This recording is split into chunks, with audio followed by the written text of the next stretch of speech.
are stories that connect us to ourselves and each other. These stories reveal who we are and show us the many vivid, wild colors of our truth.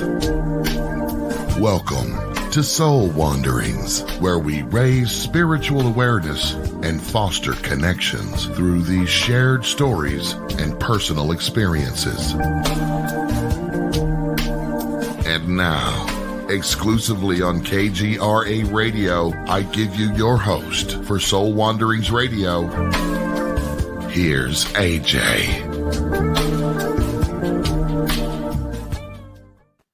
Hello, Wanderers. Welcome. I'm AJ Rasmussen, and I'm host of Soul Wanderings.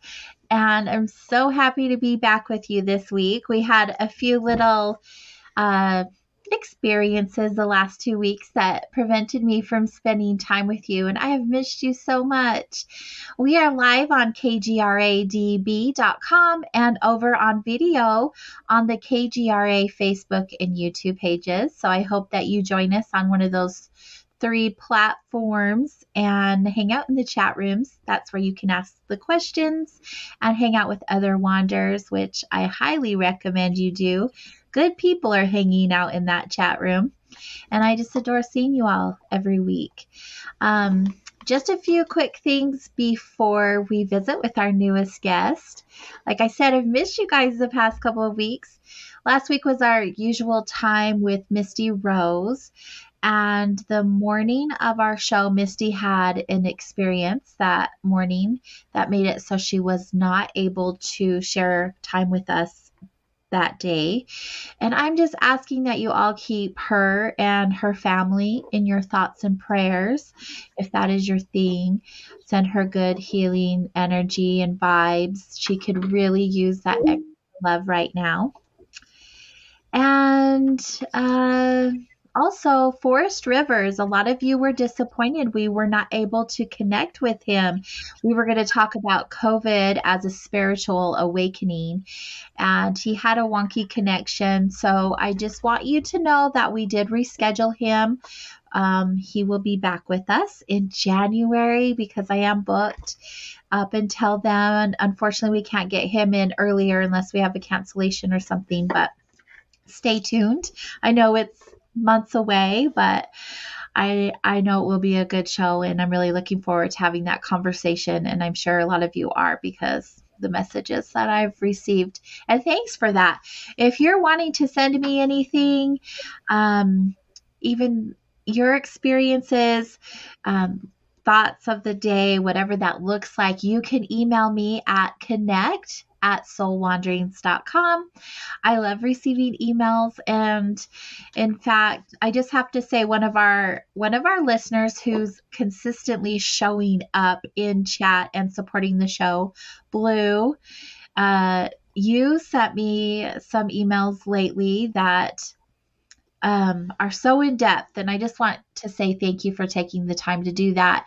I replied once. I have part of an email ready to send to you again. I'm so excited to share with you a similar experience. Thank you for doing that and spending time with us. It's so exciting. Anyway, moving on, you guys, we have a new guest.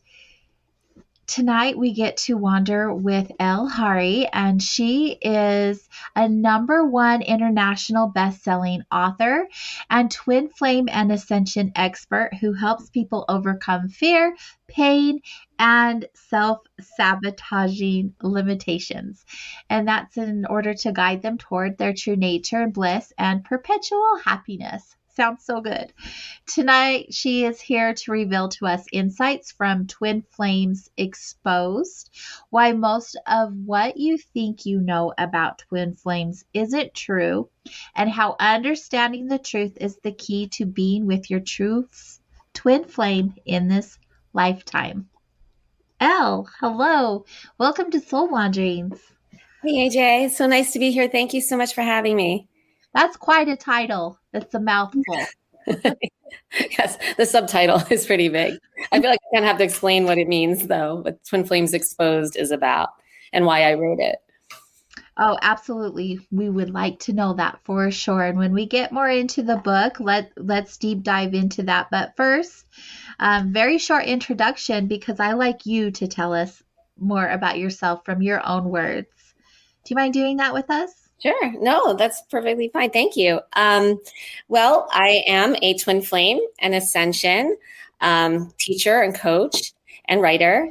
I I I got into that after having been a lawyer in a previous lifetime before I experienced my twin flame journey, and which led me to pursue find my purpose actually, which was to help other people experiencing a twin flame journey. I am a mom. I have two sons. I live in Florida at the beach. I like to hang out at the beach and do anything in the sun, really. And I love to travel and read and, just help people spiritually and help guide them through any pain and obsessive thoughts and dark spots that they're encountering, which is typically how people find us when they're experiencing a twin flame journey. Yes, yes. It's a whirlwind of emotions when you're in the middle of a twin flame journey. There's no doubt. I've often wondered if I've had one of my own, possibly two, and I don't know if that's even possible, but it's one or the other, and definitely a whirlwind. And I can't wait to learn more about twin flames and what that's all about. But first, what got you involved in this whole genre anyway with the twin flame relationships? Yeah, so I experienced my twin flame journey. I met my twin flame 8 years ago, and that started my twin flame journey. And my twin flame and I were actually only together in that initial time for 6 weeks before he pulled away, and I was left completely devastated, shattered on the floor. I couldn't function. I was a literal emotional puddle on the floor. I couldn't function at all. And at this time, I was a single mom my kids were very young then. I couldn't be the mom they needed. I was just a mess. I didn't recognize myself anymore. And so I was like that for 6 months.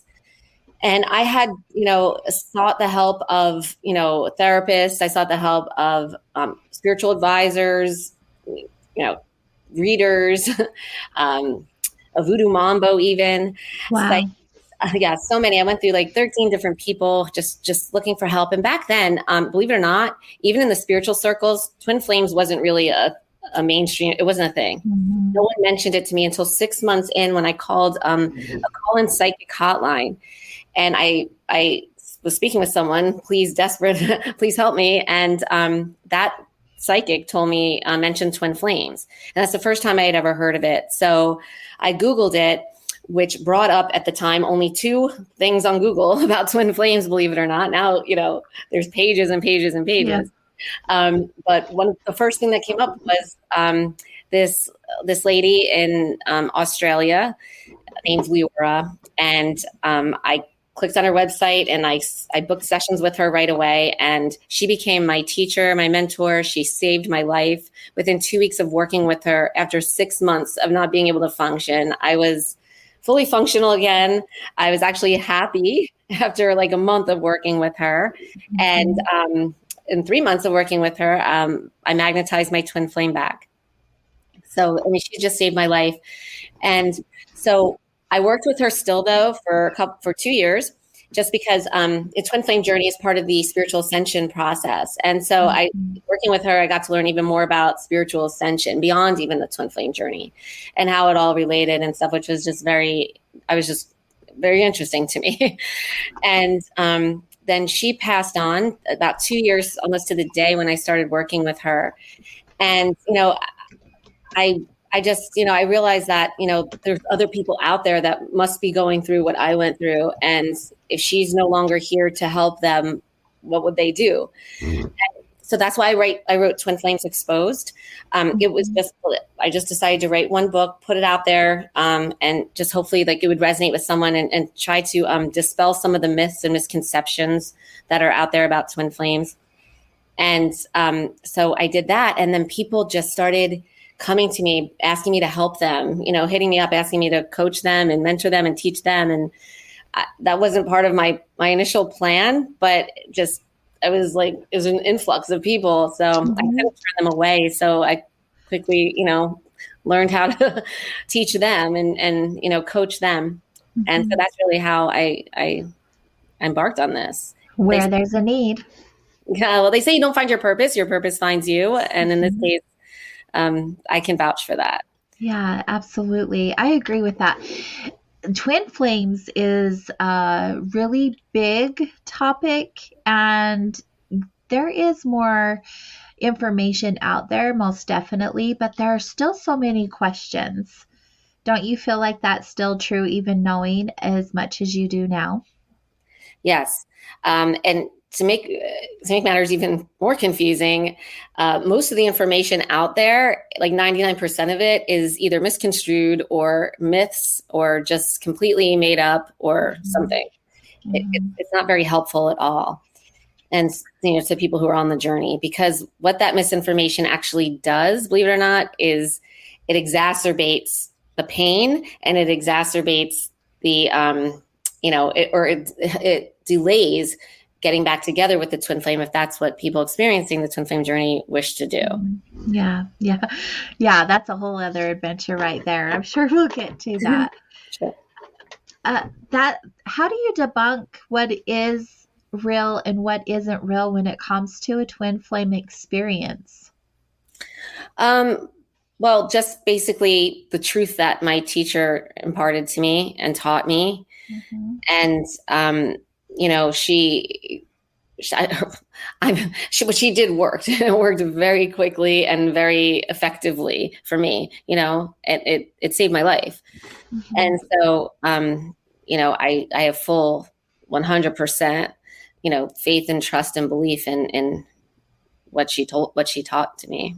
From your experience. Yeah. Let's go back a little bit, because we're already getting right into the twin flame conversation. It is a big part of your story and a big part of your journey. So of course, and the topic of your book. So let's do it. First of all, for those who don't know what a twin flame is, would you mind explaining it to us? Of course. So a twin flame is your soul in another person's body. And so why that is, first of all, everyone has and is a twin flame. And why that is because your soul, like everything, is energy. But your soul energy doesn't originate here in the 3D physical world. It's from the fifth dimension, 5D. And the energetic paradigm of the 3D, the 3D physical world, is different from the energetic paradigm of 5D. So in 3D, everything, the energy it's one of duality and opposites. And you can see that where we have like up, down, hot, cold, in, out, light, dark, good, bad, everything has an opposite. And that's only in 3D is that duality. And so when your soul incarnates here in every lifetime, energetically, it needs to assimilate to that same paradigm. And so it needs to make two opposites of itself. And in energetic terms, those opposites are called polarities. And so there's one polarity in your physical body and the other polarity within the physical body of your twin flame. I have never, ever heard it explained in that way. But that makes sense. That's logical to me, not just a spiritual woo-woo thing that someone could be my twin flame. And it makes more sense. And it's like a puzzle. Yeah. I just found the missing piece. Yeah, there's actually a lot of science involved with twin flames in a way. It's very much based on physics. It's all energy. That's all it is. Right. And I think that's the really cool thing about spirituality in general, is a lot of it does get bypassed as woo-woo or, make believe, whatever anyone wants to call it. But the fact of the matter is, when it's connected with science, the proof becomes factual, because they can measure energy and they can see actual workings in spirituality, which I think is so rad. Yeah, it's awesome. It's amazing. Even things like quantum physics. Mm-hmm. It's kind of like the bridge between them both. Right. We've had guests on the show who are actual scientists or have played in those realms for their job, but then they're spiritualists of some kind. And you wouldn't put the two together, but they did it, like they did the deep dive into science or spirituality, vice versa, trying to connect the two together. And I just think it's magic when that happens, because they come up with all of this information and help you connect the dots to what you've been experiencing yourself when it comes to spirituality. Yeah, I know. It's beautiful when they merge and converge. Mm-hmm. Yeah, it really is cool. So now that we know what twin flames are, what would be considered a twin flame journey in that case? Okay. Well, so everyone has it as a twin flame, and almost everyone has crossed paths with their twin flames in every lifetime. Including this one. I mean, there's people out there who are married to their twin flames, billions of people out there who grew up next door to their twin flames, who work with their twin flames, just who interact with their twin flames, almost daily. And they just don't know their twin flames. And that's fine and perfect, because at that point, it just becomes a label and who cares? But what happens is when the soul is ready, and this only happens on the soul decides. So it's nothing conscious. No one can say, I want to be on a twin flame journey and I'm going to do this. Your soul and it happens on the soul level. So it's very like subconscious, like there's no physical feeling about it or anything. But the soul recognizes itself in one moment within the physical body of the twin flame. And this just happens when it's ready. And at that moment, those polarities within one twin flame's body, the other within the other twin flame's body, become activated. Until then, they're kind of dormant. Like there's no, activation of the polarities. But at soul recognition, when the soul recognizes itself within the physical body of the twin flame, those two polarities become activated. And what happens when that happens is they build up, and the buildup feels like, it's a buildup of, immense energy. And so this is when you hear twin flames, like people describe as twin flames, there's, they like magnets, and no one has ever, understood them like the twin flame has. They've never had sex with anyone like the twin flame. It's the buildup of those energies. And it's magnetic. It's very strong. It transcends any kind of physical barrier you could possibly think of.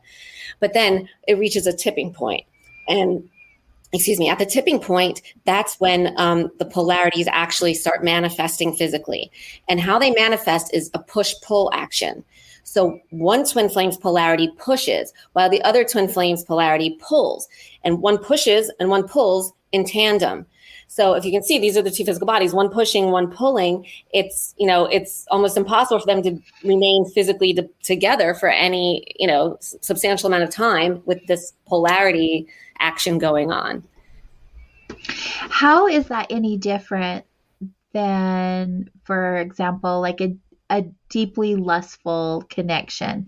Because that energy, that intense energy that you feel between one another can be misconstrued. Wouldn't you agree?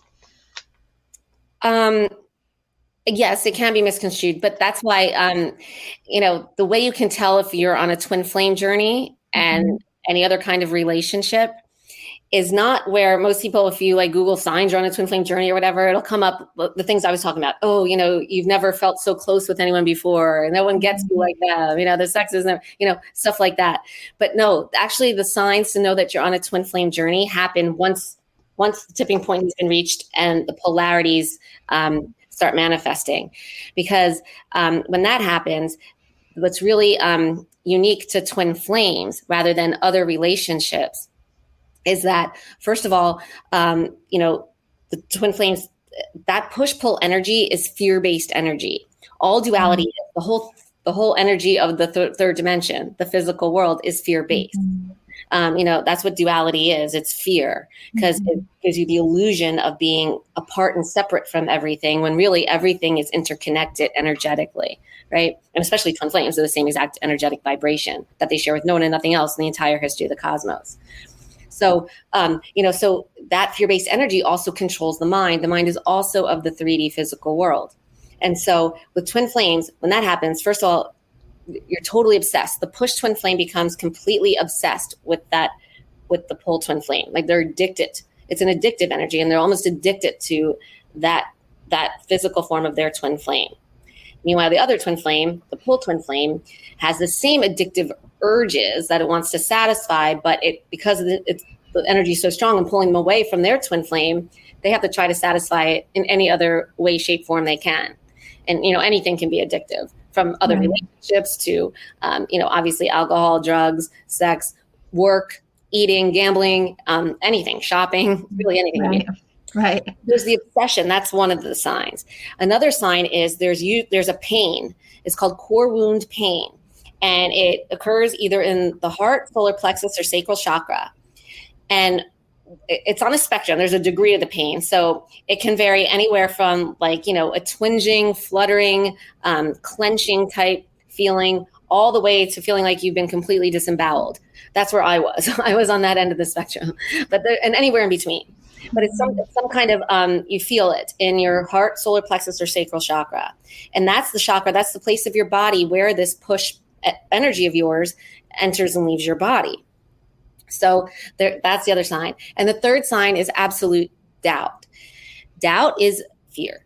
And so everyone, even all of our students, I had it. I mean, even when you're going through this journey and you see you're applying, the teachings or the truth, and you're doing the soul work and the energetic work that's required, and you're seeing all these miracles happen all around you, you still doubt. You doubt, could I really be on a twin flame journey? Is this really true? All the way until your fear-based energy, your push energy is balanced. And by the way, it's the push twin flame that always comes looking for the help. That is out there searching and Googling and trying to figure out what's going on. The pull twin flame can't even focus on it because that their mind is controlled by the pull energy, which doesn't even want to go there. It's pulling them away from that. Right. Yeah. Right. There's so much pain associated with the twin flame journey.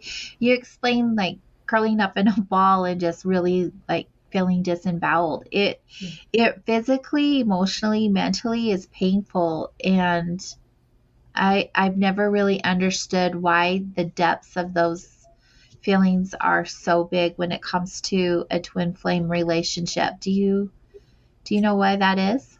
Yeah, it has to do with the buildup of the fear-based energy. So I discussed the polarities, the push-pull energy. We have that with everybody we relate with. Everyone is relating with everyone else through fear-based push-pull energy, believe it or not.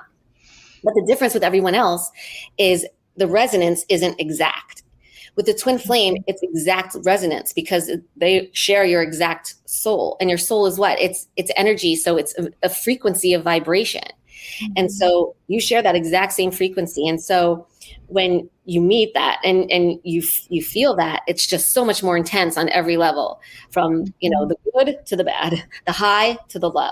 And it is high. Remember, those energies build up, and they are addictive. And it's like you're getting this complete immersion of your drug of choice, right? And then suddenly it's taken away. And so what comes, you have to come crashing back down. It's the highest high, but it's the lowest low. Absolutely. I have so many questions too. And I'm like, do I ask this now when we're going, we're so close to break, but what's the point? What's the point of having a relationship that is that intense with those extreme highs and those extreme lows? I'm so glad you asked this question. The point is because the relationship is not the point. That's just a byproduct. It's the tool to get you to the point. The point is that you learn how to love yourself. The twin flame journey is all about loving yourself on the deepest level possible, which is the level of the soul. And really that means you are shifting closer into alignment with your truth, with your soul. And so the closer into alignment you are with your soul, the more you love yourself, because the soul is energy, remember, and that energy is love energy. It's the strongest energy that exists in the whole universe. It's a direct spark from source energy is what our souls are. Mm-hmm. And so it's the strongest energy next to source energy. And so it's love. And, that's what it is. You're shifting closer into that by alchemizing and transmuting that fear-based push energy. Mm-hmm. And that's the role the twin flame plays. You might hear the twin flame is your mirror, but actually they're more I call it a reverse mirror, because they're not reflecting what they're doing and any saying or whatever. That's not reflecting you. What happens is every time they come around, your fear-based push energy reacts. And so they're showing you're meant to see that part of yourself. That's previously a denied shadow part of yourself. So they show you that, and you can see it. And in order to see it, in order to love it, you have to love yourself. And that's the part of yourself you're meant to love and see and understand. And your twin flame shows that to you. Yeah, it's a big deal. It's a really big deal. Yeah. Oh, I'm so excited. I get to learn more about the twin flames. I get really giddy when I learn more about things that are so confusing and just misunderstood, because it happens when it comes to like soulmates and twin flames and those deep spiritual connections that you just can't explain any other way. So I'm glad you're here. I'm happy you've shown up, and I can't wait to continue wandering with you. And we'll get to do that here in just a few minutes after this break. So everyone else, get cozy. We're just getting started. We'll be right back.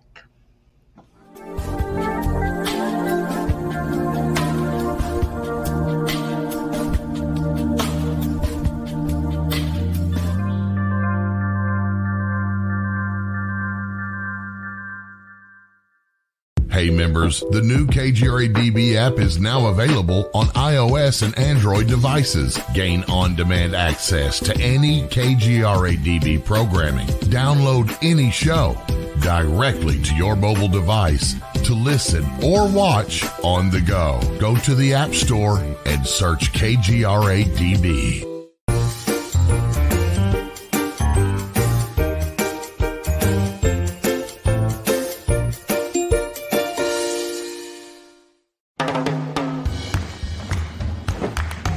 I don't want to talk about it.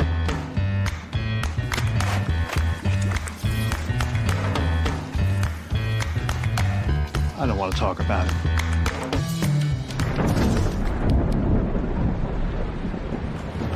Families don't have to talk about everything, but they should talk about how to plan for an emergency. Get tips and resources to make your family's emergency plan. Welcome to the new KGRA digital broadcasting website, thekgradb.com. Here you'll find great new content, including the KGRA Classics, great shows from our archives.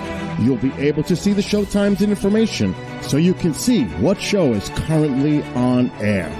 The on-air live button. So just go to this section and you'll be able to hear the show live with exceptional sound quality. We also have the Vault section. Make sure to subscribe to get access to great content and special features. We have the make content for our latest news and events, so make sure to sign up and you can be part of our forum. So make sure to check out the new KGRA digital broadcasting website, thekgradb.com. We look forward to seeing you there, and we hope that you enjoy the new website.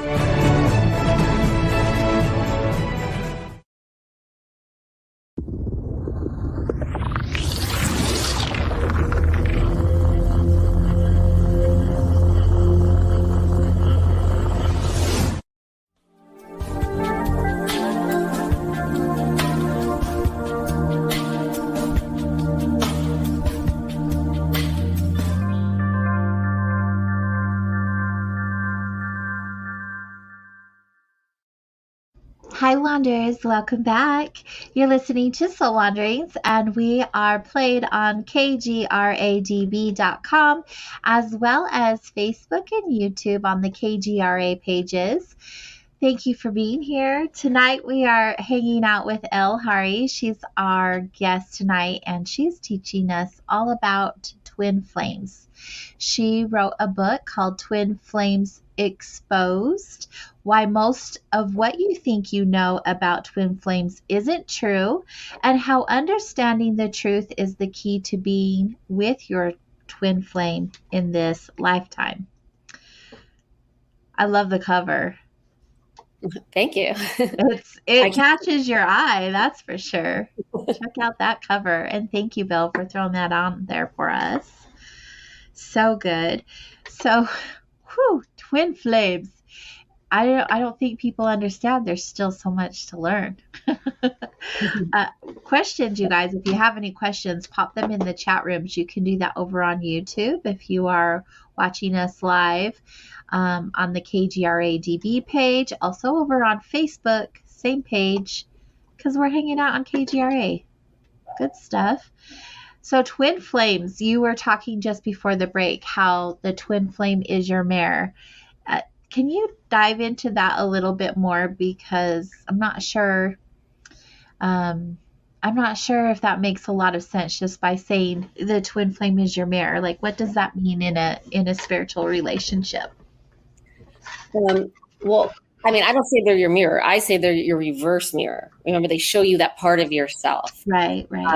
Which is the fear-based push energy that always has a reaction whenever they come around until you've balanced or neutralized it out. But just there's many people out there that say, it's a common thing if you happen to see like people talk about twin flames, they say they're your mirror. But it's what the twin flame actually, the physical form of the twin flame is doing, saying, and thinking and feeling. And we tell our students this like practically every day is irrelevant. That's not the part that, you're connected with. You're the same soul, but you're two separate personalities and people, bodies, right? So, but obviously, I mean, the fear-based energy, which is mired in 3D and physicality, Yes. always, looks to external, outside of yourself, for its comfort, for a sense of security, thinking that you are not enough and you're not whole, and the answers lie outside of you. When really, the answer, you are everything you desire. You're perfect. You're miraculous. You are the strongest energy that exists. Yeah. And, so you're full and whole and complete. And there's, it's the universal law of correspondence, as within, so without, where, once you really embody that and resonate with that within, then everything you desire will start showing up without. But most fear-based energy is what makes us look for everything we want outside of ourselves first, thinking something out there is going to make us happy, or someone out there is going to make us feel loved. When that's all, we are that already. Love. Yes. The knowing, it's the knowing, the having the awareness and coming into that space and actually knowing that to be your truth. It's such a beautiful journey to get to. You did bring that up earlier too, the journey of loving yourself. And that's a big part of the twin flame journey together. Is there any other way to gain this deeper love of self outside of the twin flame journey, or is a twin flame journey a must in order to gain this deeper love and appreciation of self? Yeah, the twin flame journey is a must, because the twin flame journey it's the journey of yourself, of your own soul, right? No one else and nothing out there can show you that part of yourself like the twin flame can. And as you do that, you are, as you do the work, which is you're basically you're doing alchemy, you're alchemizing your fear into love. And so in so doing, you're shifting closer and closer into alignment with your soul. Not full alignment yet. That would be ascension. None of us are there. But, every little shift it makes huge difference in the physical world. And, your twin flame, the twin flame journey is a part of the ascension process. So it's one part that everyone's going to or another. Sorry, I just pushed my keyboard. It made a really annoying sound. So, oh my gosh, I have so many questions going on. I feel so unorganized. When things just start coming in like this, it's like usually I can categorize them and write them out, but they're just coming through me so quickly. Let me feel. Is it okay? Here's a question. When it comes to the twin flame relationship, do we all have a twin flame in every lifetime? And if so, do we meet them in every lifetime? Do we have the twin flame journey in every experience that we have? Yeah. So no, we do not have the twin flame journey in every lifetime.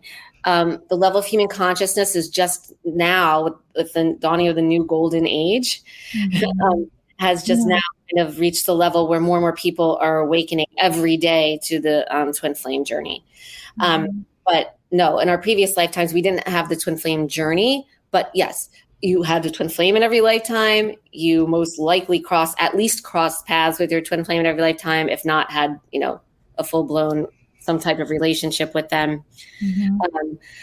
Of course, but it doesn't, now both the soul doesn't have to incarnate into both bodies at the same time, right? Because actually a huge age difference is one of a very common trait amongst twin flames.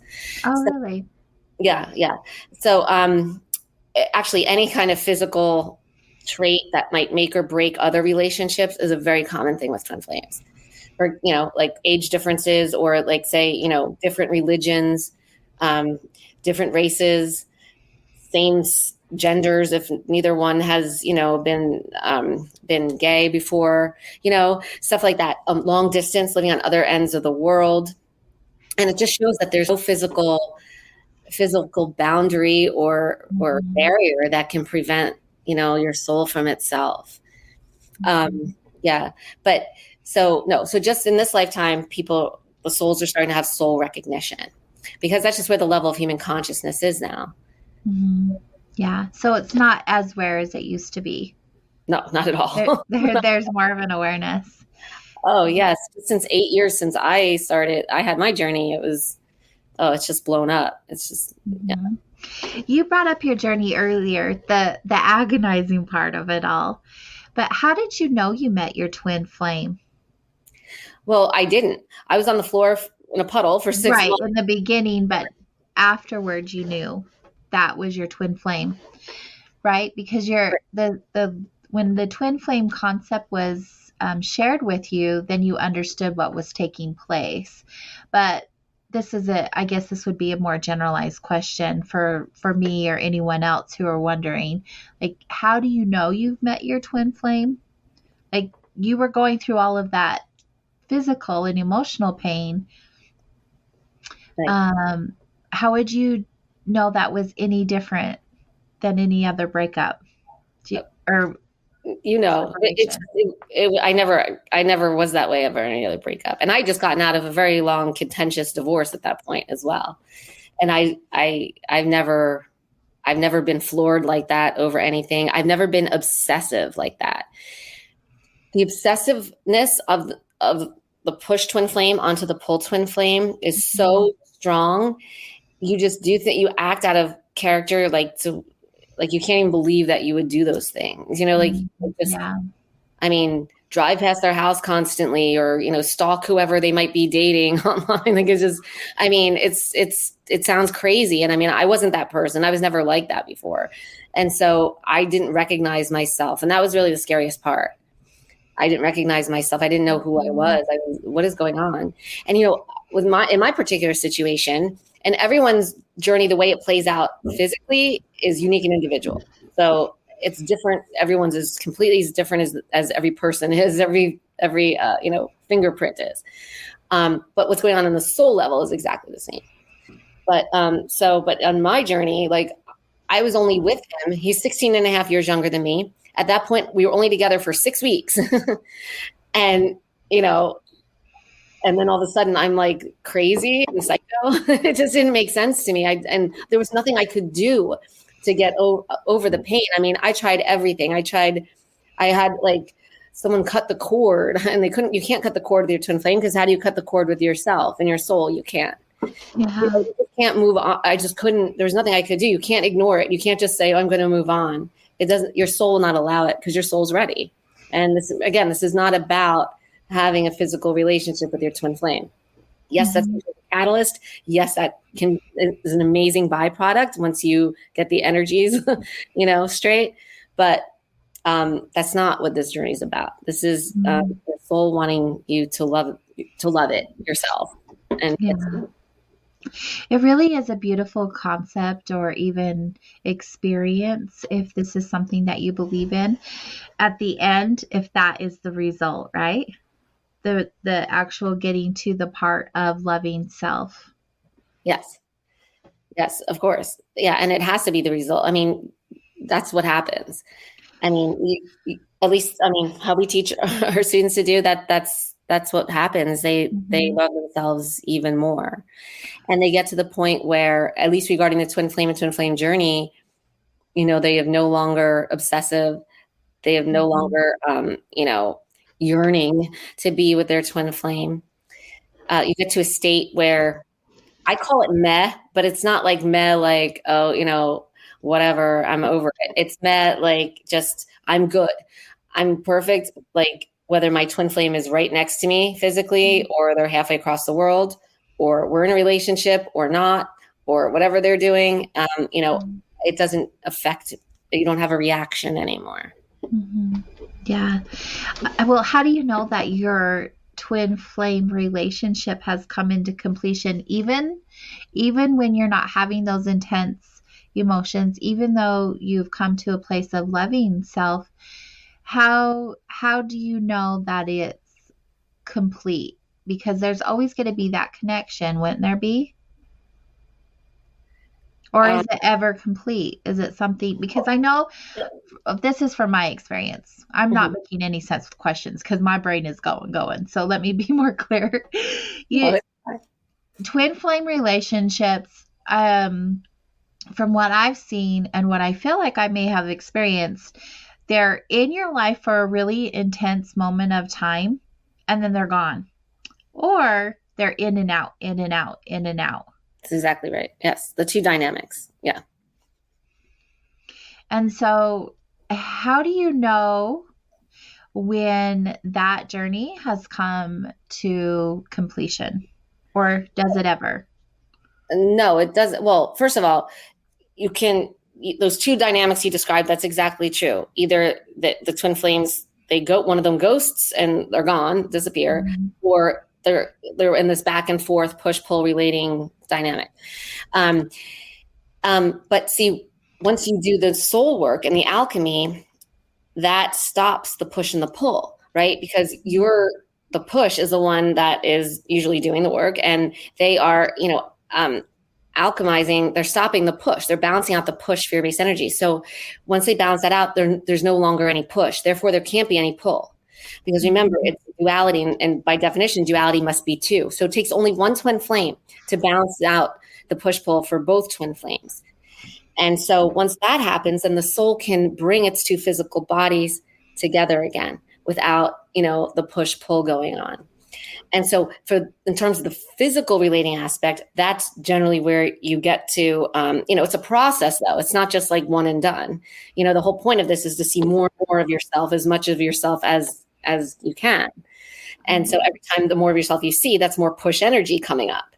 So the more push energy comes up, the more, again, your twin flame pulls away. And so you balance that and alchemize that. Then your soul brings them back in again, and so it is a process. But it's not like the back and forth in and out craziness of the fear-based energy type. It's like more of like a fluid thing. There's not really drama. It's nothing. It's not like that. And, it's just part of the process. Mm-hmm. So regarding the physical relationship, you can bring it to, there's no completion. Let's face it, in the physical world, there's no completion because everything's temporary. Nothing's forever in the physical world, but however, the twin flame journey itself, it never comes to completion until both twin flames reach ascension. Because, like I said, I even tell my students all the time, I'm still on this journey, you're always on the journey until you reach ascension and you're just completely fearless and there's no fear.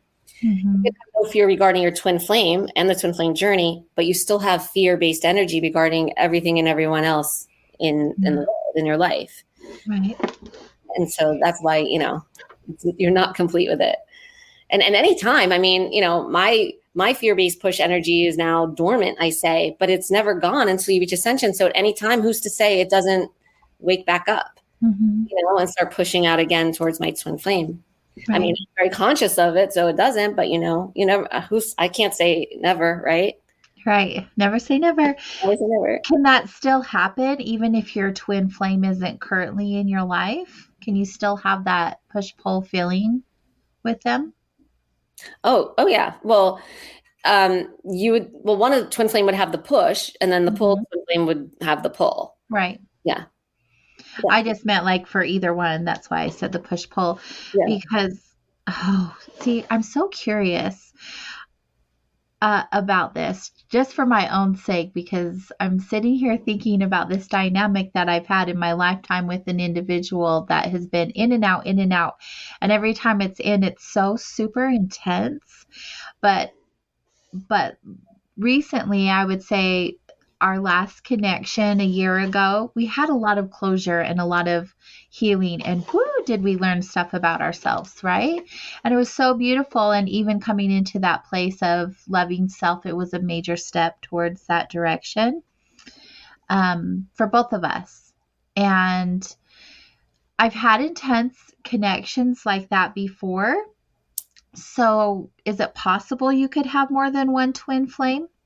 No, you only have one twin flame. However, the intensity of the physical feelings with the twin flame, prior, not the ones that happen once, the energies, the push pull goes into effect, that the core wound pain and that,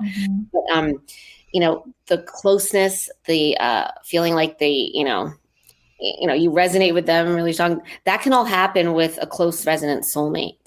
So, that's why I say, don't look at the signs that you're the twin flame on the good parts of it. Look at what happens after, they leave or whatever. And, you'll see that's where you can more easily tell if it's a twin flame or, anyone else. Versus like a soulmate. What's the difference between a twin flame and a soulmate? Well, the twin flame is your soul, and the soulmate is just like, it says, it's a mate of your soul. So it's another person, another soul, actually. So, and everything's energy, a soul is energy. So it's really any other living thing. Like, for example, and there's various degrees of soulmates as well. So, there's lover soulmates and romantic soulmates, which most people think of probably when you hear soulmates. But family members are soulmates, friends are soulmates, coworkers are soulmates, even animals, pets are soulmates. Can you have that same type of connection as a twin flame?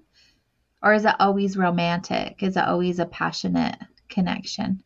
With twin flames? Mm-hmm. No, we've had many students who they were just friends with their twin flames or just worked with their twin flames.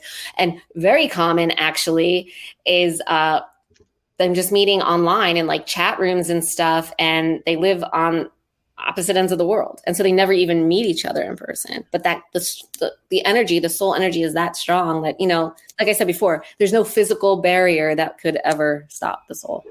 Wow. Isn't that incredible if you think about that? It's beautiful. It is. It is so intensely beautiful. Just the connections with people in general that we can have, no matter what the title is. Yeah. No matter what the title is. Yeah, the labels don't even matter. It's, it's really just about the experience. Yeah. Yeah. How do you find your twin flame if you don't think that you have had that connection yet? Is there a way, if you're wanting to bring that into your experience, to do so? You can do so if by doing the soul work that we teach, you will magnetize your twin flame in. However, you might not know it's your twin flame because, again, that doesn't mean you're going to have soul recognition and be on the twin flame journey. It really doesn't matter if someone is or is not labeled your twin flame. If you're, the only reason why unless you're on the journey, it doesn't matter if you call them your twin flame or not, right? Because, the journey's, the only reason why we even have to label it is so that people know that that's what they're going through. Right. No, it makes sense. It definitely makes sense. Yeah. Hold on. I had a question in the chat room. Oh, cool. What happens when you lose your twin flame for good? Well, you can't lose your twin flame for good because they are you. You can't lose yourself. You can't lose your soul. So you don't lose your twin flame for good. And again, who says it's for good? I don't know if they could elaborate on that. If they just married someone else or something, that doesn't mean it's for good, even in this lifetime. Yeah, but you and your twin flame are eternal. So, there's no for good. Maria asked that question in the chat room. And Maria, if that answered your question, great. If you want to clarify some more, please do so. In the meantime, I have another question from Charles. You guys are awesome tonight. Thanks. Oh. If a twin flame is yourself, is the push the older or wiser than the pull? Does that make sense? No, not necessarily. Because, well, you're the same soul. So if you're talking about soul age, I mean, you're the same soul. So neither twin flame on the soul level is older or younger. It's the same soul. So, it's not like one of you is an old soul or an older soul than the other one, because you're the same soul. And in terms of like physical age, the push can be the older one or the younger one. It's all unique and individual to every person's journey. Mm-hmm. Going back to Maria's question where she asked what happens when you lose your twin flame for good, what she meant was loss due to death. Oh, okay. Yes. This is a very common question we get. So first of all, I'm sorry for the loss and the pain you feel if that happened to you.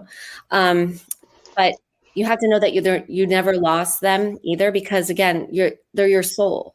So while physically, their body might not be here, you're still one. You're still connected, because your body won't be here forever either. But in between every lifetime and for all eternity, you are one with your twin flame. You're one soul. You're one energetic field or energetic frequency, however you want to think of it.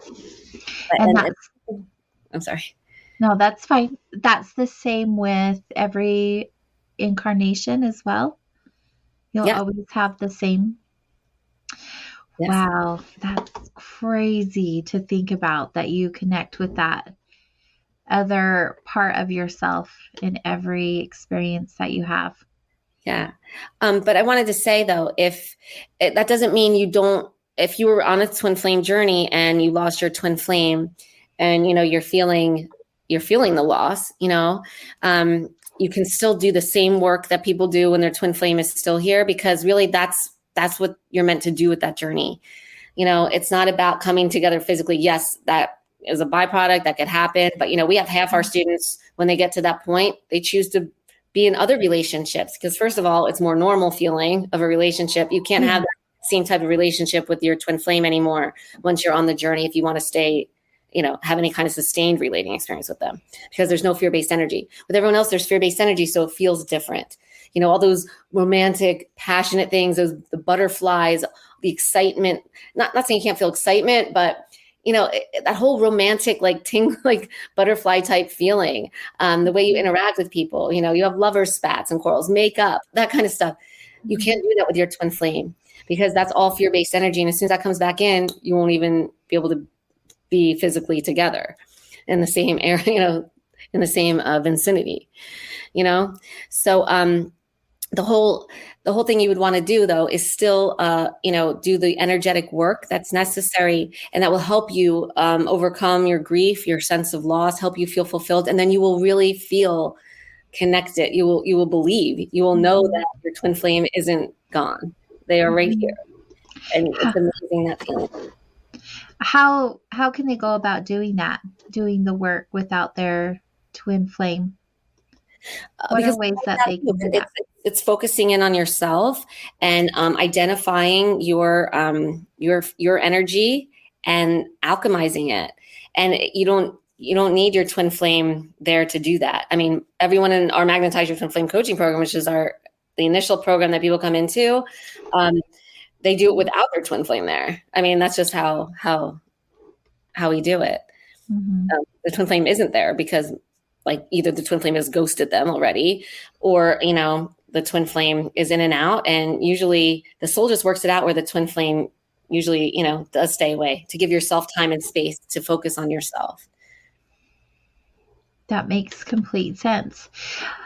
For those of you who are not joining us on video over on Facebook, YouTube, or live on kgradb.com, I want to make sure you know who we are visiting with tonight, because we flash the website across the screen.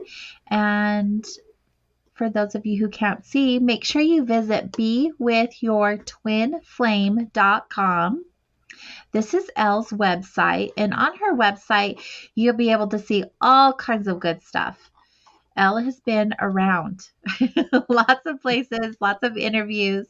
She has her book information on there, podcast. She's on YouTube. She has a lot of good stuff for you guys to check into as far as the twin flame topic goes. It's fire. Check your website out. Has lots of good stuff. Thank you. Yeah, and then they also can work with you coaching wise when it comes to this stuff. But you do other things too. Just go to her website, bewithyourtwinflame.com. And when we get back, we'll continue to wander with our guest, Elle Hari. Stay close, everyone.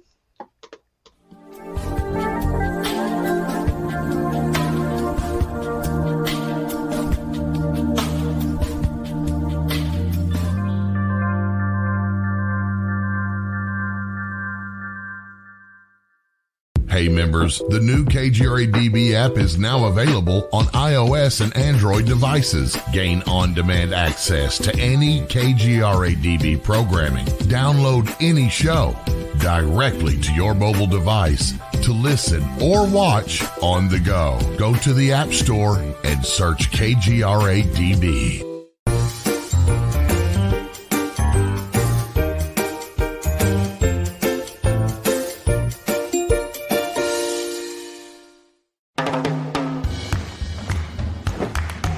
I don't want to talk about it.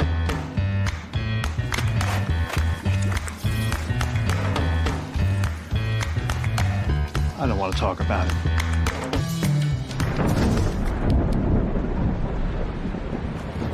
Families don't have to talk about everything, but they should talk about how to plan for an emergency.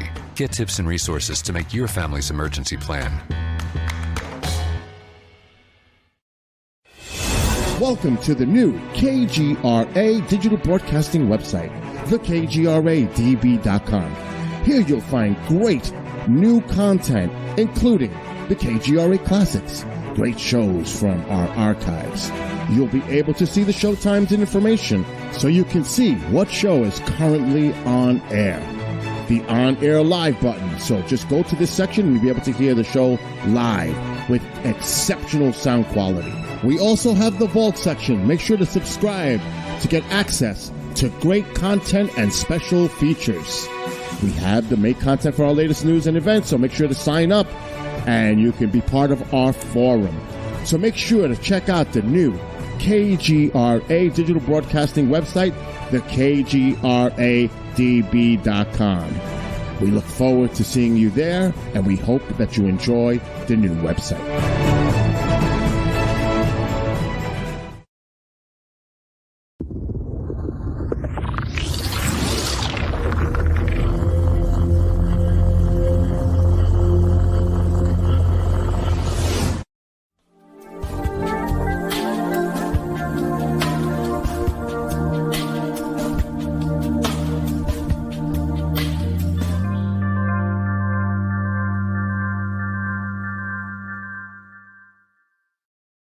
Hello, Wanderers. Welcome back. You're listening to Soul Wanderings here on KGRA Digital Broadcasting, Salt Lake City, Utah, and Hudson Valley, New York.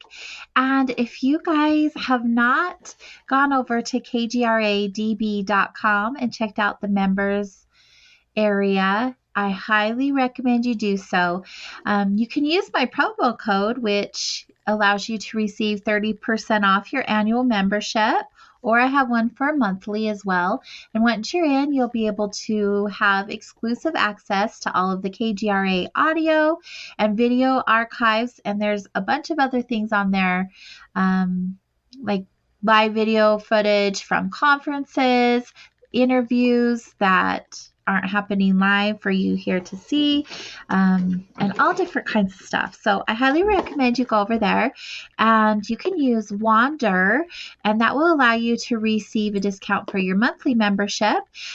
And if you want to try out the annual membership, use the promo code SOUL, SOUL 21 at the end of that. So SOUL 21, which is the best option for your investment. And if you do want the monthly, use the promo code WANDER, like I said, but come on over and join us there. It's a great way to support the station and me and all of the other hosts. We really appreciate it, and thank you for all of the continued support. And also, you guys, we are here on YouTube and Facebook, so thanks for being here. I'm getting a lot of questions tonight for our guests. Thank you. Thank you. Tonight we are hanging out with Elle Hari, and she is the author of Twin Flames Exposed, Why Most of What You Think You Know About Twin Flames Isn't True, and How Understanding the Truth is the Key to Being with Your True Flame, Twin Flame in This Lifetime. Mouthful. I like the details, though. Then you know what you're getting into when you open the pages. Yeah, it's just like anything with the soul, with this journey, I find out people ask questions and there's never, you think it's like a yes-no question, and that there's just no straight answer, like one answer for any question on this. The soul doesn't work like that. Yeah. There's all these roundabout ways. So it's always a mouthful. It is. Talking about that. Yeah, it's appropriate, right? Yeah. All right. So I'm gonna ask a couple of questions from the chat room just so we can get those out there so our listeners get their answers. Cool. We do have one. How do we tell the difference between twin flames and obsession? Obsession? Mm-hmm. Okay. That's a really good question. I actually just did a video about this on our YouTube and social media channels just yesterday. What really is about limerence, which is kind of, I think, a psychological term for obsession, if I'm not mistaken. But so the twin flame journey, when you're on the twin flame journey, obsession is a part of it. You do become obsessed with that. Well, one twin flame does, usually the one asking the question. So I was saying you, but the push twin flame does become obsessed with the other twin flame. So obsession is almost like a part of the twin flame journey, but not everyone who, I guess, has obsession is on the twin flame journey, if that resonates. So there's definitely going to be some, you'll feel like you're obsessed with them. But then you also have, the other two signs I mentioned, which would be core wound pain, which again is some kind of pain or feeling. And it's on a wide spectrum in either your heart, your solar plexus, or your sacral chakra. And it varies from one end of the spectrum being like a tightening or a clenching or a fluttering to all the way to like complete disembowelment and everywhere in between. So there's that. And then also there's doubt. Doubt is probably it's definitely a sign that you're on the twin flame journey. Doubt that you could be on this journey, doubt that, this is happening to you, or that this person could, be your twin flame. It's very common because doubt is fear, and doubt actually, even with our students, even with me, as you move through the process and your fear becomes smaller, smaller, smaller, right up until it's completely balanced, you still even have little tiny vestige of doubt. It's just constant throughout the whole thing is doubt. Yeah, that fear. It's so good to us, right? Mm-hmm. Such a big teacher. Yes, it's how we learn. Exactly. Mm-hmm. Yeah. So good. All right. And then the next question we have, is there such thing as soul triplets? I've never heard of it. I've never heard of it either. I was wondering if you would know. Nothing flame related. I mean, you can't have triplets of your soul. Now, if you're thinking about like soulmates, I guess not really, because no one can have triplets of their soul. Right, you can have several soulmates. Yeah, several soulmates. But each soulmate only has one twin flame, right? There's not a triplet of soulmates. If that's what they're asking, I don't know. Yeah, I'm not sure. Maybe they can clarify in the chat, but that was the question. If you guys do have any questions, you can share them with us over on KGRA Facebook page or YouTube page, and just type those in caps so we can see them a lot easier between all of the other chat that's going on there in the chat rooms. So much activity tonight. Thanks, guys. I love it. I love when they interact with us.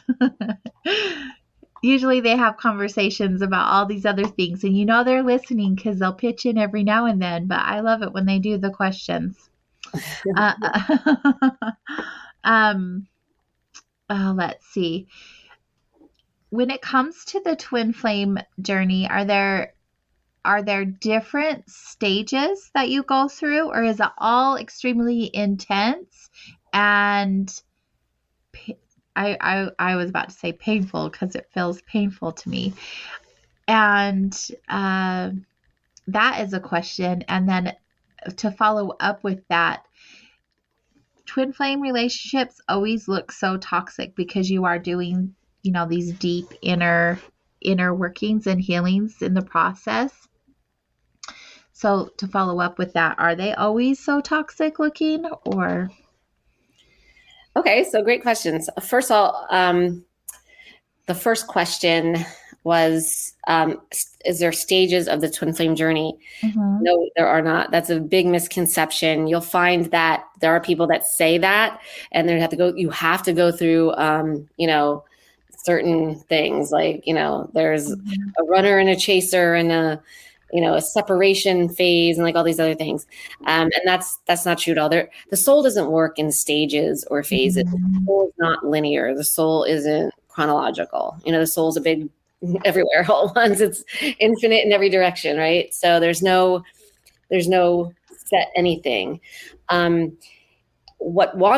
Our mind wants to put everything controlled by fear-based energy in the physical 3D world. Everything is boxed and categorized and put into sequential order and chronological order and steps and stages. And that's just because our mind can't conceive of all that our soul is. It can't conceive of it being everything and everywhere at once. Our mind, it's too much for our mind. It's like mind blowing, right? It's just because our mind is limited. So no, there's no stages or phases anyone has to go through. What happens is, you're on it, and it's all you're in charge. As soon as you know and understand what's going on, and you can see your energy and learn how to work with it, it's actually so simple. It's so simple your mind doesn't even want to believe it. But having said that, it's not easy because the mind does get in the way. It mucks it up. You know what I mean? So. There's no stages. There's not anything you have to go through or endure for a certain amount of time or anything like that. No. And then the second question, I'm sorry, what was your second question again? I forgot. It was about the twin flame relationship looking like from an outside point of view. It looks very toxic because there are all of those muddy emotions and that push and pull that you keep referring to. Yeah, exactly. So it looks toxic. It can feel toxic. I'm not gonna lie. It feels very toxic. You act out of character. Yeah. Yeah. And, but it's because it's fear.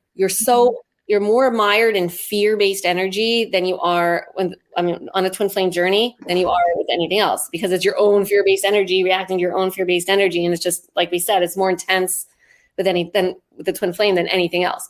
Everything is. And that includes the fear-based energy that you're basically mired in. Mm-hmm. And so fear is always toxic. I mean, that's what toxicity is. It's fear-based energy. Mm-hmm. And so, yes, it is toxic in that point.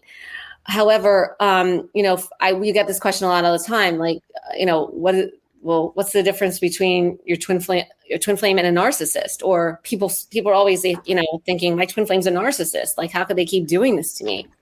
But the difference is, your twin flame is not doing anything intentionally, never to hurt you.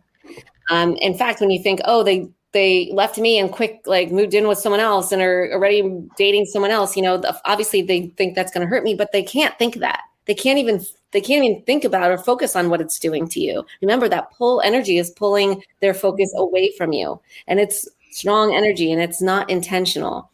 It's not like they're sitting there and being like, oh, let me see how I can manipulate or, take something from this person or whatever. That's not what they're doing at all. It's not intentional. Just like, the push twin flame, yeah, you're left there on the floor, but you're not intentionally trying to be obsessive. You don't want to be obsessive and a creeper, it's beyond your control. Yeah, it really is too. But there's so much, well, it feels like there's so much pain associated with this type of relationship. Obviously, there's deep inner work that's taking place, and that can cause a lot of pain. But why do you think that is? Why do you think these types of relationships are so intensely painful? Because it's your awakening. Your soul, it needs to be painful to get your attention. Your soul is ready, and your soul is not going to let up. And it needs you to know that this is something different. This is different. This is not like any other breakup, any other heartbreak. This is completely different. You're embarking on a spiritual journey. This isn't about a relationship. This is about a reunion of your soul. And so, your soul needs to get your attention. And, it's just like, a wake up call, like a wake up call or an alarm clock going off when you're having a great dream and sleeping. That doesn't feel great either, but that's what has to get you awake, right? It's like, that's what it is. It's why it has to be so painful, because otherwise people just like, oh, whatever, move on, it has to be. Mm-hmm. Yeah. And that's where a lot of the healing occurs, right? When it's that intense of a healing experience, or intense of an experience in the twin flame journey, because all of these things come up for you to look at. There's so much healing to be had. Well, actually, it's not healing. It's like my teacher Leora always said. She's like, it's not healing. It's not about healing. You are your soul. Your soul's perfect. It's not broken. It's not injured. It's really just unlearning. It's called it peeling through the layers of the onion to get more closer. So yeah, it's not like you're trying to change anything. You're trying to actually release, unlearn things that our mind knows, because it's all about, our mind is the only resistance that we have to anything, really, and that includes ourselves. Yeah. I love how you shifted that perspective for us. Thank you.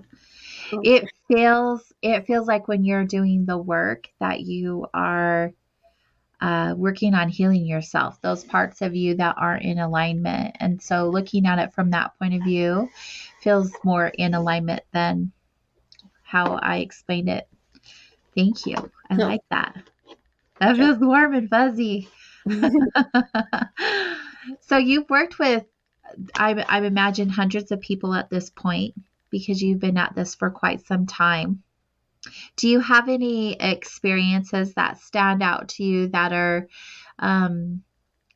really either meaningful or profound to you, that you feel like our listener would benefit from hearing if they were going through an experience? To put you on the spot.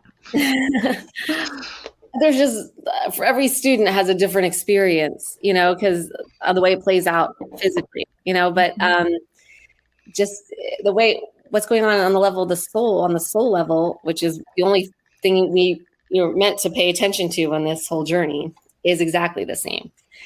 And, I would just say, really that's the answer. That's the key, is to just focus within on yourself. And just have trust and faith that your soul has your back. Your soul is orchestrating everything. And so here's another thing that comes up, and I'm kind of like going off another tangent. No, here. That's good. Let's do it. Another thing that always comes up. Well, what about free will? Doesn't the twin flame have free will? And it's like, will is of the mind. And so this journey takes place on the level of the soul. The soul transcends the mind. The soul, is so many things the mind is not. The mind is of this physical 3D world. The soul is transdimensional. It's infinite. It's eternal. It's boundless. It's abundance. It's love. It's everything that you desire. And, so it transcends it. So, you don't, it's beyond will. The soul is orchestrating everything in your life and all of our lives. Our souls are orchestrating it all. Our minds don't like to think that, because part of like the fear-based energy. It's what it's really afraid of is thinking it's not in control. And really, but the whole sense of control that it ever feels is an illusion, because the soul is always the one orchestrating everything in our lives. And, so it's really, really all it comes down to is trusting and believing in that truth. That's really the key. And of course, our minds don't want us to trust and believe in that truth, because our minds want the power. So, that's what makes it so challenging. But it's really that simple. Knowing and believing that you are a soul, that your soul is orchestrating everything. So to trust and believe in your soul, and your soul's perfect. So it doesn't mess up. It doesn't make mistakes. And everything's happening for a reason, even if our minds can't figure out logically what that reason might be. And our minds want to judge it as a bad thing or, a good thing or whatever. There's no judgment. The soul, the soul is orchestrating everything in your life, every little thing for a reason. And to just trust and believe in that even if your mind and you can't figure out what that reason is, that's what's going on. Mm-hmm. Oh, that feels so good. Well, that's loving yourself, right? Because you trust and believe in your soul, which is you're loving yourself. And by extent, by also your twin flame, because your twin flame is also your soul. Oh, I love this new way to look at a twin flame relationship. It's going to take me a minute to really let it soak in and understand how it's your soul also, instead of a completely different being, right? Because that's what we know as twin flames generally when we learn a little bit about twin flames. And I can see how that misinformation is out there, and I can see what you're referring to now when you put it in that way, because that is not like anything I've read before. I've had other guests. I even have I have a spiritual healing center that I co-own and operate during the day, and I've had a couple of twin flame specialists that have not said anything like this before. So it's very unique and very, it's a very different way of looking at it. It makes so much more sense to me, because it's always been confusing, right? You go and look on the web about twin flames and what's a twin flame and how do I know I've met my twin flame, or will I ever meet my twin flame, and what does it all mean? And there is a lot of information out there that is so contradicting and so confusing and has nothing really to do with spirituality, even in some cases. No, right. Yeah. That's exactly why I wrote the book, Twin Flames Exposed. Yeah. So tell us about your book. Okay. So, like I said, I wrote it after my teacher passed on, just really, to dispel some of the most common myths out there regarding twin flames. And so that's really what it is. It just dispels some of the most common myths that were out there about twin flames. And just to really, try to provide some clarity to people, hopefully help them. And, that's what it is. But, it's, and even for people who are on a twin flame journey, the book, it really will explain what it is, so hopefully people, maybe they are on the twin flame journey and they don't realize it, but reading the book will, help, they'll resonate, and they'll see that maybe that's what they might be going through and stuff. Because again, how it looks physically, how it plays out physically is different, is as unique and individual for every person as their DNA. There's not one way you could say physically, this is what the twin flame journey feels like or looks like or should be. Right. It's as individual as we are. Right. Exactly. And so that also adds to the confusion. We have people trying to box it and categorize it, be like, this is how it's supposed to feel and look, and these signs and this, Yeah, it seems really complicated, but when you break it down like that, it's digestible. Like that I can take a bite of and enjoy it. I mean, to a certain degree, because some of it's pretty painful. Yeah, I mean, but again, everything happens for a reason, and there is the reason for the pain. Yes. Remember, it's to be like your soul being like, hey, look, it's time to pay attention to us. I really believe that. I always look at pain as a messenger and a gift and a beautiful teacher, like I explained that earlier, because Where would we be without it, without those challenging experiences, Exactly. without those painful moments? They really build us and they really heal us in a lot of ways too. For sure. So your book is all about twin flames. I don't know if Bill wants to throw the book up on the screen again for those to see, but the book is called Twin Flames Exposed: Why Most of You Think You Know About Twin Flames Isn't True, and How Understanding the Truth is the Key to Being with your twin flame in this lifetime. I keep wanting to say true flame. Well, that's not wrong. What are some of the common experiences that people are going through when they finally get to a point that they reach out to you for assistance? Oh, yes. I mean, again, it's unique and individual to everyone, but they all are going through obsessive thoughts, a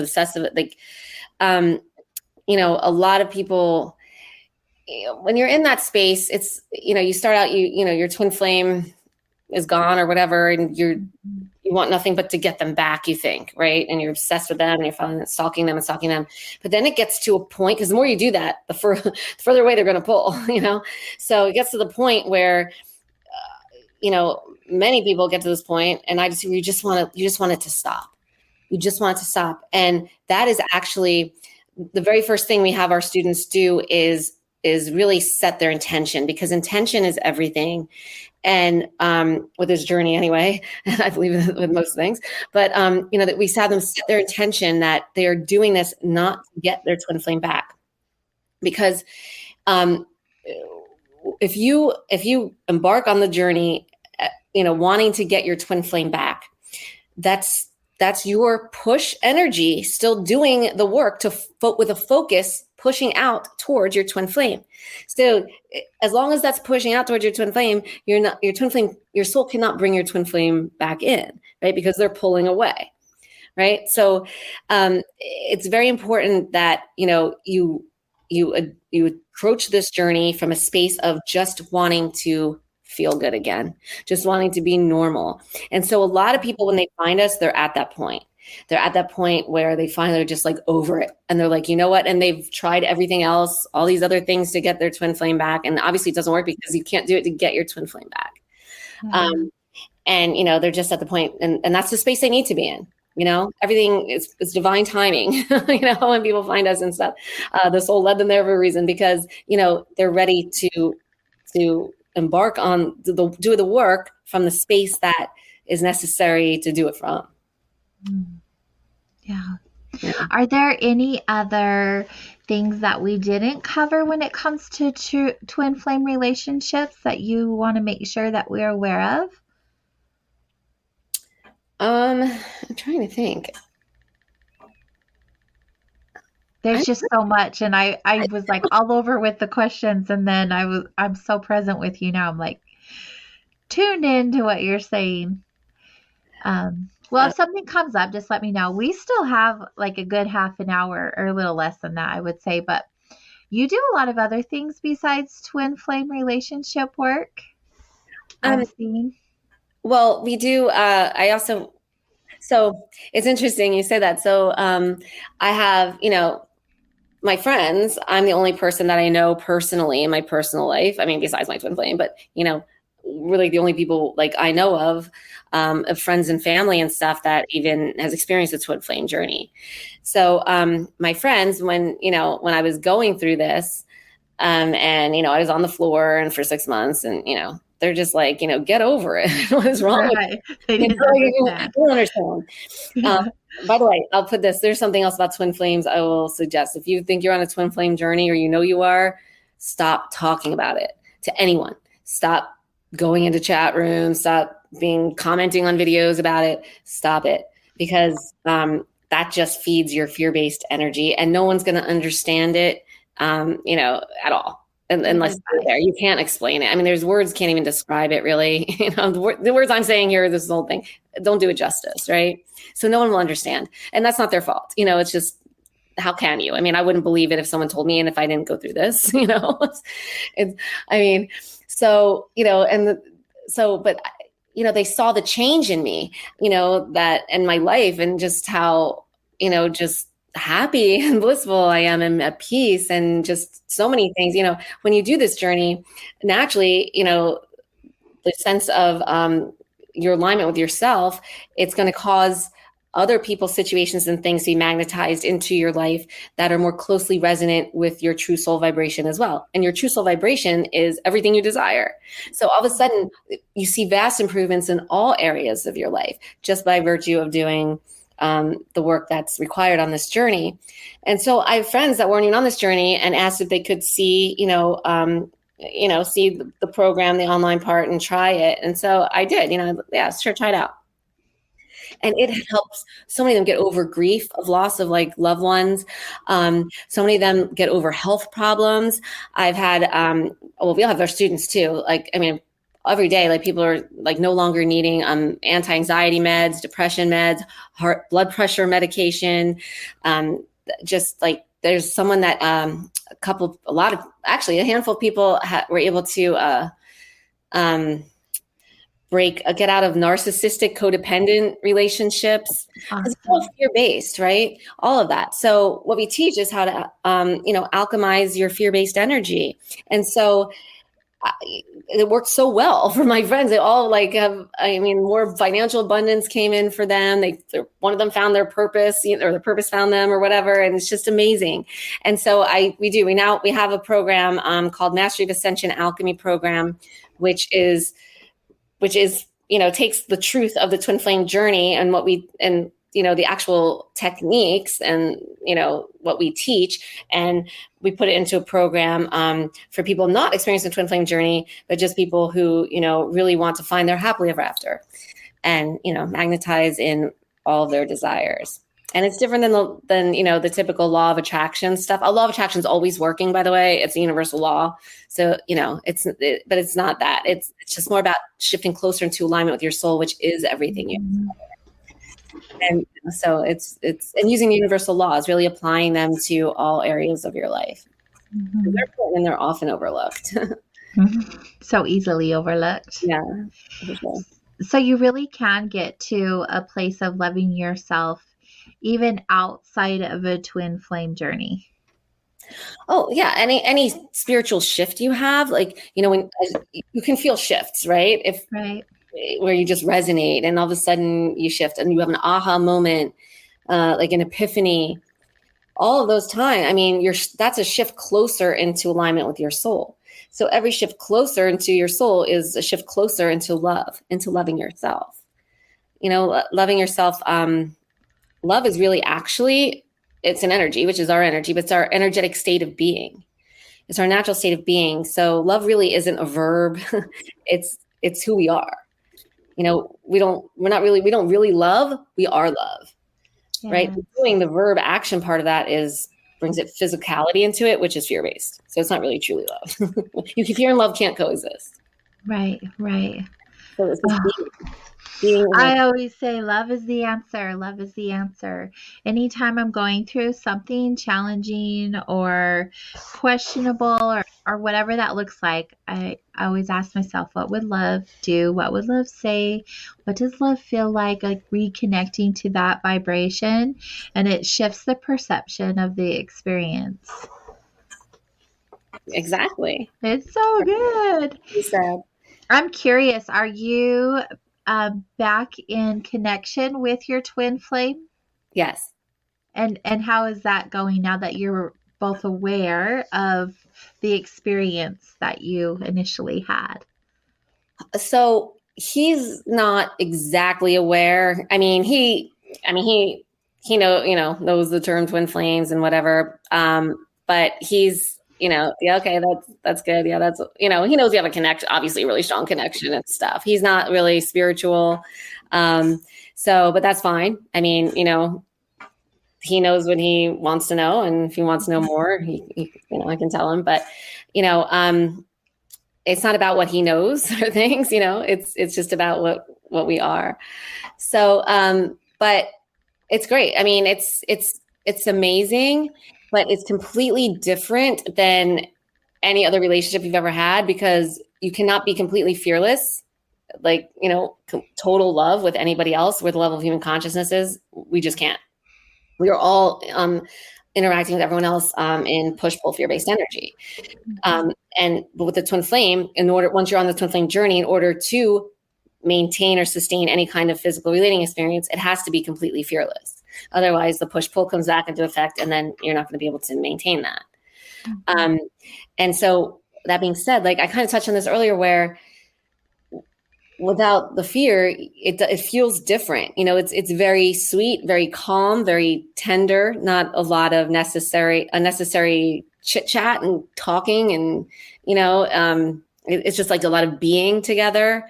We're almost in like our own like bubble type thing. But yet with other people, we both still have fear-based energy, right? So it's just with each other, it's a completely different vibe. And it's very hard to explain it because there's just nothing I can even compare it to, because there's no one else you can be like that with yet, where the level of human consciousness is. We just aren't there yet. Right. Oh, I can't wait for that. Yeah. We can't wait for ascension. Right. I mean, it's great to be a human. We're here definitely for a reason, but to get to that point, oh, that's going to feel so good. Yeah. I just asked you that question and then looked over on our YouTube page and had this similar question. What is Elle's partner's view of their relationship? I don't know if you guys are together. I don't want to get too personal, but unless you want to share, we don't share at your comfort level. Well, they're asking what my twin flames view of it is, or how they. Okay, so yeah, I'll espouse that a little bit further. So I mentioned earlier, if anyone caught it, that you know, not to talk about your twin flame journey to anyone. And this is something my teacher drilled into me, and we drilled it into our students, I drilled it into my students. And you know, because it just feeds that fear-based push energy, because you're putting your focus back onto the physicality of the relationship. The same thing with the twin flame. My teacher, I was told not to ever tell my twin flame that we're twin flames. If he happens to come upon it, or, you know, say something or ask about it, fine. But, you know, not to just go and be like, oh, we're twin flames, you know, and tell them. Yeah. Why is that? Because why would be the only reason? Remember, the whole thing is, even what we teach our students from day one, what our twin flame is doing, saying, thinking, or feeling is irrelevant, because that's all on the physical level. And that perspective, that viewpoint, that come from, must be maintained for the rest of, you know, my journey. It's for the rest of my lifetime, you know, if I want to have any kind of physical relationship with my twin flame, you know? So I always have to be at that space. So, you know, it doesn't change just because my twin flame's back in my life, you know, then I can, you know, to hell with all that. I can just go tell them whatever. No. Because the only reason anyone would want to tell him that is to get some kind of reaction. If you really dig down deep as to why would you need to tell them that? Because it's irrelevant what they know, what they think, right? So the only reason you would is for something, to get something out of for yourself. And getting something from the twin flame or anyone for yourself is fear. It's not love, right? Love doesn't try to get, love gives. So to try to get a reaction or anything out of the twin flame, or response or anything like that, that is your fear-based push energy. And so there it comes in again. So I never sat down, had a talk with him and be like, oh, you know, we're twin flames, whatever. You know, he kind of knows what I do, kind of, but not even really. You know, he's you know, he's checked out some videos or whatever. And, you know, he's like, yeah, okay. But, you know, who knows if he can believe it? I don't know. But, you know, he obviously knows we have a connection, and, you know, everyone's twin flame knows that. If you're watching this, you're on a twin flame journey and you think your twin flame doesn't care, they care. It was real. What you felt, they felt this exact same intensity, the exact same magnetism to you, the exact same closeness. Please don't doubt that for a second. That's not what's going on. They haven't intentionally left you. It's the energy. Mm-hmm. So, you know, but, you know, they don't have to be on your same level spiritually. On the soul level, they are, because, you know, as you're doing this, you're shifting closer into alignment with your soul, and you're alchemizing your fear-based energy. So you're bringing your twin flame closer into alignment with your soul along with you. Like, you're kind of dragging them along with you into alignment with your soul. But they're not consciously aware of this stuff, right? They don't have to, they could be. I'm not saying everyone, everyone's twin flame's on a different level and whatever, but your twin flame does not have to be as spiritually conscious as you are. And that's perfect. It's perfect. They're right where they're meant to be, just, like you are and everyone else is. Right. Right. So you say not to talk about your twin flame experience, but we're taught to talk about our feelings and our experiences. So it seems pretty contradicting. How are we to get through this experience if we're not talking about it or feeling our way through it with words? Well, okay. Well, because words, first of all, are limitation. Right. Words only exist in the physical world. Every word that describes something or is for something, it's a limitation. It's a label, actually. Every word is a label of some sort, right? And words can't do it justice. I mean, there's no words for your soul or, love. I mean, the words we have for them, they just fall so short of explaining what that really is. You can't even put words to it because it defies fear. It transcends the mind. And, words are actually very limiting. So there's that. Secondly, this isn't about surface feelings or words or working through that. This only has to do with the energy. And all you need to focus on if you're on this journey is the energy. And it's so simple. Now, if you're having feelings, we always say, feel your feelings.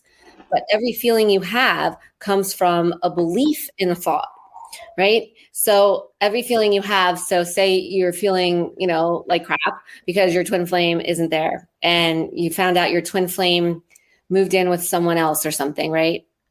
So you have this thought, oh, my twin flame's with someone else. They never loved me. Just say this. This is an example. I don't know. So, but okay, you believe that. You're believing that thought that your twin flame never loves you is a bad thing, right? You're judging that as a bad thing. First of all, you're making it up because that's not even real because your twin flame does love you because they're you. But, it's just something that you're making up. So it's not even real. And then you're also believing that thought is a bad thing. So the belief that thought is quote unquote bad is causing you to feel bad. That's what causes us to have feelings, is that we believe the judgment of something in our own heads as good or bad. And so, we tell people to feel the feelings, fine, feel bad. But, when the thought form comes in that, oh, my twin flame is with someone else and you believe that that's a bad thing, don't believe that, just understand. And this is where I mentioned earlier, it all comes down to this: trust and believe that your soul is orchestrating everything in your life and in your twin flame's life, because they're your soul too. And so your twin flame is with that person for a reason right now. Whatever that reason is, you don't even need to figure it out because your mind will not even get it. But, and that's trusting and believing in yourself as a soul. And that's loving yourself more than you've ever had before. And it's that blind trust, faith, belief that will propel you along your journey. Whew. I can't wait to hear the comments and messages and emails I get from everything that you've shared. The feedback is so good from my wanderers. I appreciate them so much. And this is such a powerful topic that doesn't get talked about a lot. How has your relationships with other people outside of your twin flame journey, but because of your twin flame journey, how have they been affected and how has it changed your life? Yeah. So what happens on the journey, like I said, you shift closer into alignment with your soul. And so very often what people find is that people who they were resonant with or even had toxic relationship with, people who they related with a lot of in the, before their journey, before they did this work, they kind of fall away out of your life. A lot of them, no drama, nothing like that. But, they just kind of disappear, and it's fine, because you're shifting closer into resonance with your soul. So remember, people are all in each other's lives and resonate with each other due to the vibration that they're putting out into the physical world. Before you shift in closer into alignment with your soul, you have a different vibration you're putting out. As you shift, with each shift, you put out a different vibration, which is more closer to your truth, to your true soul vibration, right? And so people that you resonated with before that might not resonate with that with that vibration of yours anymore, and you won't with theirs, you know, and that's fine. So that happens. That's very common. Also, you know, in terms of just relating, so, you know, part of, so it, you become more conscious. You become more consciously aware of your energy with other people. And, you know, that's like continuing after you balance out regarding your twin flame, then, you know, the next part of the ascension process, the next along the path is to balance out regarding other people's situations and things as well. And so, you know, like that's where I'm at right now. And so, you know, you learn how to balance out your energy with other people. And, you know, so you are balanced maybe with someone else, but that doesn't mean they're going to be balanced. Because remember, you balance for your twin flame because they're you. They are your soul, your energy. But you don't balance when you balance other people. You're not balancing for them as well. So they might still have their energy there. Remember, everyone is interacting with everyone else through fear-based push-pull energy. That's what's going on when you interact with people. You know, subconsciously, everyone's fear-based energy is playing with each other's fear-based energy. And that's fine. Well, when you don't have yours out there playing with theirs anymore, and you're centered and balanced, well, and they're used to like, you know, you subconsciously, they're used to like feeling a certain way around you. And when your energy is not playing with theirs, they subconsciously feel different around you. You know, they don't know why, they don't know what's going on, but it's a difference for them. And a lot of people, a lot of times that's, you know, it kind of throws people off, you know, especially people who like knew you a while, or, you know, family members, especially, you know, they can get really like upset, irritated, you know, stuff like that. But then other family members, it's great. You know, it's helped me with parenting my kids a lot better. I've, you know, adapted to conscious parenting a lot easier.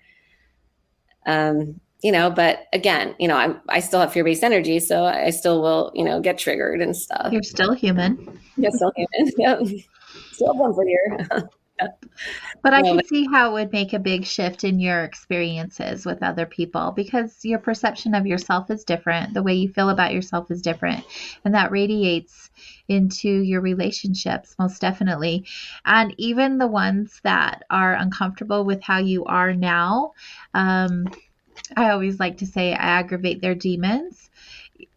Mm-hmm. You talked about the reverse mirror, but in this case, it would be a mirror. They can see things in me or me and them that would make them feel uncomfortable, just so they could have something to look at and something to work on in a way. Right. Exactly. That's what we all are doing for each other. Yeah. You know, they're doing it for us too. They're not, yes. If we become conscious and we see that, the energy they're showing us, because, you know, the world, actually the physical world is just a hologram. Remember, as within, so without. So everyone is, you know, showing you a part of yourself, really. Mm-hmm. Yeah. Yeah. When you're conscious of that, it's easier to control, like take charge of and really center your own energy around them. I agree. I feel like when I stepped into that awareness of understanding the role that others played in my life for my own experiences, everything changed for me. Like, you learn to stop taking things personal. You learn to, you just have a different viewpoint, right? Things aren't as serious as they used to be. Right, exactly. And, you know, that's amazing. I'm so happy you brought that up, because the soul isn't serious. Right. The soul is humorous and joke and light and playful. And the only time there's any kind of seriousness involved, that's your fear-based energy. Right, when your head gets in the way. Exactly. Yeah. Right. We're all childlike spirits and souls running around Earth, and we have this really complicated brain that just gets in the way of a lot of really cool experiences that we could have. For sure. Yeah. That's exactly right. You wrote this book, but this isn't your first book that you have written. Do you want to share with us a couple of the other books you've written so we can get you some more exposure and people can know more about you? Sure.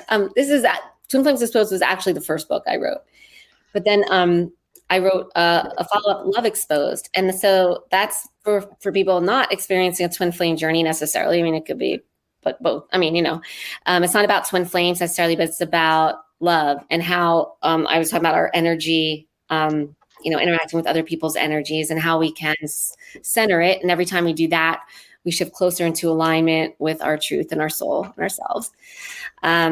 Just really trying to break through the barriers of love, which is the barriers, like Rumi had said, our job is not to seek for love, but to seek and find all the barriers we have built against it within ourselves, which I totally paraphrase and messed that up, but you get the gist. Yeah. That's exactly what that book's about. Then I have a book, my newest book that I wrote was Savvy Spirituality. It's the sophisticated, fun, and fabulous person's ultimate guide to everlasting happiness. And it's a basic guidebook of spirituality, really explaining, the universal laws, explaining what we teach in the Mastering Ascension Alchemy program, stuff like that. So it's not for twin flames only either. It's a guidebook. It's telling you, it's okay to, be spiritual and woo-woo or whatever, and still enjoy, have fun, enjoy finer things in life, to be, financially successful and abundant, because, that is your soul. Your soul is abundance. And, I wrote that book because honestly, I found a lot of people since I started, working in the spiritual industry or whatever you want to call it. A lot of people come in and they have, they're so against like, oh, if I'm spiritual, I shouldn't want to make money, or I shouldn't have money, or, they feel guilty about stuff like that. And, or they shouldn't, you shouldn't want to have to like have a glass of wine or something, because, they should always just be Zen on their own or whatever, and that's not the case at all, and so, really it's about lightening up again, So I really wrote that, kind of like in a response to that kind of stuff I was encountering, just through my own business and in the spiritual realm, I guess. I can relate to those topics so much. Having a spiritual business and a spiritual show, if someone sees me having a drink, they're like really judgmental all of a sudden. And I'm a human too. I get to make choices just like everyone else does. I have a unique way of looking at life and our human experience, but I'm not the only one. It's just like any other belief system. And there's still, regardless, in the spiritual communities, there's still judgment. We're all still human. We're all still in our heads, like you've explained earlier. Yeah. And you know what? I actually find, remember, I was a lawyer before all this. And I mean, you can't find more contentious professions, theoretically. Right. But I've found in the spiritual business arena, there's a lot more fear-based energy. People are very mired in it. Which, leads to a lot more judgment, because fear is judgment, right? And, and fear is also a blockage and resistance to everything you desire. So that includes financial abundance, So yeah, if you're, the more aligned you are with your truth and your soul, and the less fear you have, the more financially abundant, the easier the money energy is going to flow in, because money's energy too. Right. Mm-hmm. And I love that you said that. That's another experience that I've had, having the center where people will come in and say, if you have this gift or this ability, why are you charging for it? Yeah, exactly. And it's a quick example. It's a quick explanation to them. It's a form of energy, and my time is worth something. Yeah. And what I'm offering to you is worth something. And when people understand it in that terms, it does shift a little bit. But you'll always have people who don't believe that, and they're critical against it. Sure, of course. But, that's something for them to work out, Right. In your book, Savvy Spirituality, you have a comment on your site that you expose real problems with popular techniques like the law of attraction. You seem to know a lot about law of attraction. Yeah. So, well, I mean, so it's a universal law. It's only one of like really 12 basic, universal laws. Right. So people just focus on that one law a lot of the times, and, think, I don't know, like they discount, they don't even pay attention to any of the other ones, but they all work in harmony together, and the law of attraction is always working. It's like gravity, you just can't not have it work, at least while you're here on Earth. So, yeah. And I mean, yeah, we go into, and this is exactly what we teach in the Mastery of Ascension Alchemy program as well. But, the law of attraction, again, it's like people use it through the mind as if the thoughts are really so powerful. And yes, your thoughts can create, they are energy. That's true. But the strongest energy you are is your soul. And so, I mean, first of all, your soul already, is orchestrating everything, and you're here for a reason. Everything's for a reason. So your soul plan for you being here, your destiny for this lifetime, your soul already has that planned out. And, so if you're using your mind to manifest something that's not in alignment with what your soul wants, I mean, it's probably not going to happen. You know what I mean? That's why people don't get every single thing they want to manifest in the exact same way, all the time. Right. I'm not saying it can't happen. Of course it happens. I mean, I'm not discounting that at all. But, there's a lot more to it than I think, that anyone ever touches upon. And also, there's just things also like, for example, they say to be as specific as possible, envision yourself in the car, your hands on the steering wheel. What color is it? What does it smell like? All this other stuff. And, but the more specific you are in your mind, that's putting more limitation on what you can get. And limitation is fear. So any fear is going to block it, so that just doesn't really resonate with the universal laws either, that kind of, just things like that. Yeah. But, yeah. There's a lot of misinformation out there when it comes to spirituality in general, but also when it comes to like the main topics, like we've been talking about tonight, like twin flames and soulmates, and now the law of attraction and ascension. And everyone has an opinion, just like with anything else. I always believe that this is your personal journey, and it's for you to decide for yourself what's true for you. And so everything that's discussed here tonight and on any other episode of Soul Wanderings, if it resonates with you, great. I hope that it does. And if it doesn't, that's okay too. That's the beauty of it, is our free will. And we have the ability to choose that and decide that for ourselves. Yeah. And, and everyone is exactly where they're meant to be in every moment.